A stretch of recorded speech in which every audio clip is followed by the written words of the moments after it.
Bab 247. Lengkap. Kolden Ye mengerutkan kening, menatap tidak senang pada wanita yang berdiri tidak jauh darinya. Bisakah kamu mengatakan itu lagi? Claire Sen tersenyum pahit, apa yang akan terjadi jika mengatakannya lagi? Apakah bisa mengubah pikiran kita? Kolden Ye, karena kamu tidak peduli denganku, kalau begitu kamu jangan urusi urusanku. Tidak mengurusimu.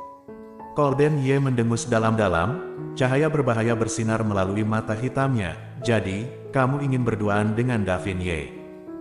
Apakah aku mengganggu kalian? Ya.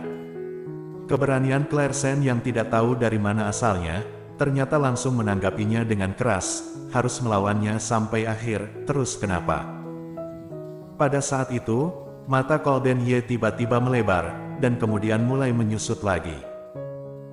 Setelah mendengar pengakuannya, sesuatu naik ke jantungnya, seperti ada sesuatu yang mencubit hatinya dengan kencang, membuatnya hampir tidak bisa menahan emosi. Wanita sialan ini ternyata mengaku di depannya, apakah dia ingin bersama kakak tertuanya? Sebelum dia bisa meredakan emosinya, Claire Sen sudah berbalik. Aku hanya menyukai kakak tertua. Kakak tertua lembut, perhatian, rendah hati dan sopan.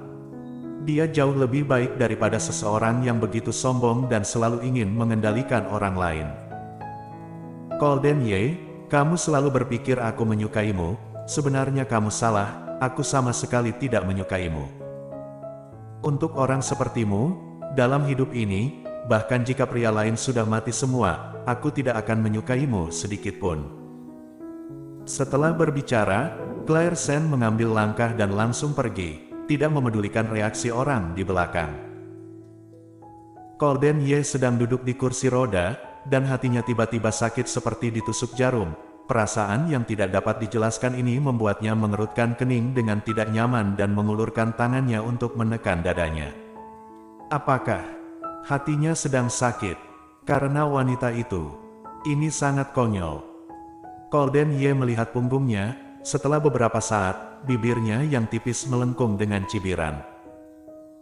Itu hanya seorang wanita, menurut Kolden Ye, tidak ada yang harus dia pedulikan. Dia Kolden Ye, tidak pernah membutuhkan kehadiran seorang wanita. Asteris. Meskipun begitu, ketika Claire Sen berbaring di lantai, dia tidak bisa menahan air matanya. Kata-kata yang dia katakan benar-benar luar biasa, tapi dia tahu bahwa kata-kata itu sebenarnya hanya menyakiti dirinya sendiri. Mungkin Kolden Ye sama sekali tidak peduli dengan apa yang dia katakan.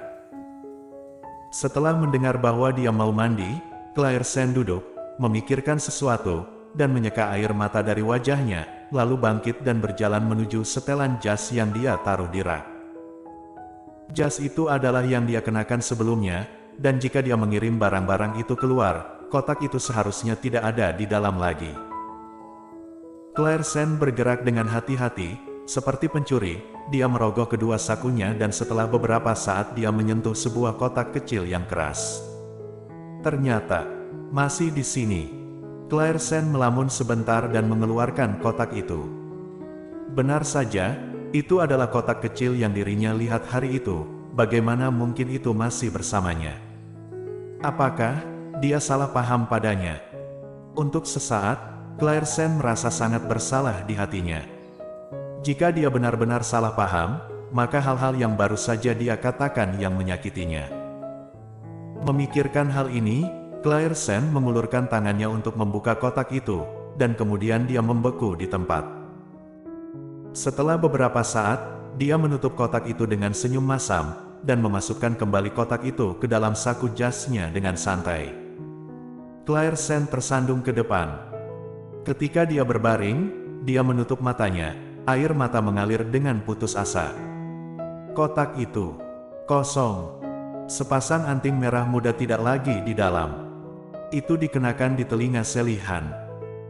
Ketika Selihan menyebutkan sepasang anting, wajahnya penuh rasa malu, dan kemudian dia berhenti berbicara, kemudian membuatnya percaya padanya. Apa yang dia percayakan padanya? Sekarang Claire Sen bingung. Claire Sen memejamkan matanya, kata-kata serta hal-hal yang dikatakan Selihan dan Kolden Ye sebelumnya, dia seperti mendapatkan pemahaman yang jelas, dan perlahan-lahan, Claire Sen tertidur. Di tengah malam, Claire Sen terbangun sekali, dan menyadari bantalnya basah semua.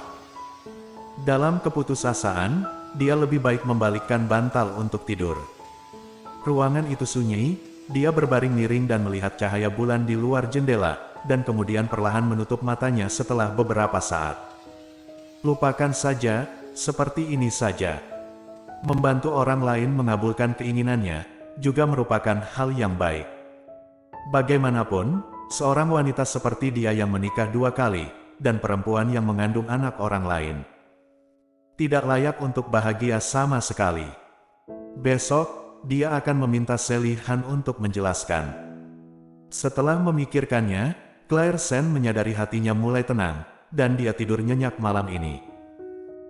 Ketika dia bangun keesokan harinya, dia bangun dengan sangat tenang, mengganti pakaiannya dan mandi, lalu dia duduk di depan meja rias, merias wajahnya dengan hati-hati. Golden Ye tidak bisa menahan untuk mengerutkan alis ketika dia melihat adegan ini. Apakah wanita ini berganti jenis kelamin hari ini? Setelah menikah begitu lama, itu adalah pertama kalinya dirinya melihatnya duduk di depan cermin merias wajah. Sebenarnya, Claire Sen jarang merias wajah, tapi bukan berarti dia tidak bisa.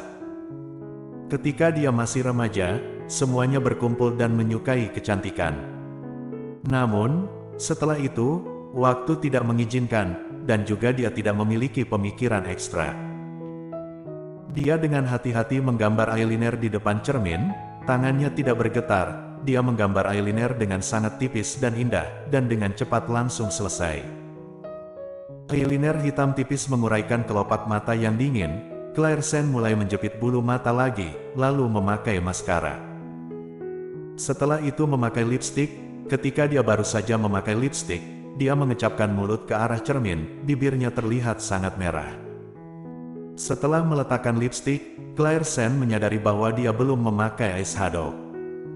Ketika dia ingin memakai eyeshadow, dia menyadari ada bayangan tambahan di belakangnya.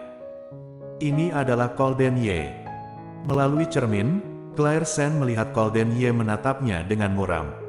"Kamu merias wajah untuk pertama kalinya," dia berkata dengan suara rendah dan wajah jelek. Claire Sen sudah memikirkannya di dalam hatinya, jadi dia mengangkat bibirnya ke arahnya di cermin dan tersenyum. "Apakah tidak baik? Ketika aku menjadi cantik, aku tentu saja akan menyelamatkan gengsimu, tapi mungkin nanti kamu tidak membutuhkannya lagi." Dia mengatakan kalimat terakhir dengan sangat pelan. Golden Ye tidak bisa mendengarnya dengan jelas, hanya samar-samar mendengar sedikit. Dia mengerutkan kening dan bertanya, "Omong kosong apa yang kamu bicarakan?" Claire Sen kembali merespons dan tersenyum padanya di cermin. "Aku berkata apa?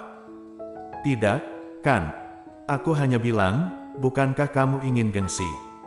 Aku berpakaian bagus, bukankah aku memberimu gengsi?"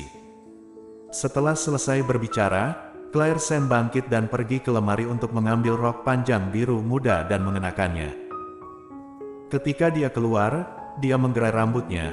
Rambut hitam sepanjang pinggang tersebar di bahu, menambahkan sentuhan pesona padanya. Melihat Claire Sen seperti ini, Golden Ye merasa sangat tidak nyaman untuk sementara waktu. Dia mengerutkan bibir tipisnya dan bertanya dengan suara dingin, "Kamu ingin keluar?" Mendengar itu, Claire Sen mengangguk. "Ya, aku berencana untuk ketemuan dengan Sally hari ini.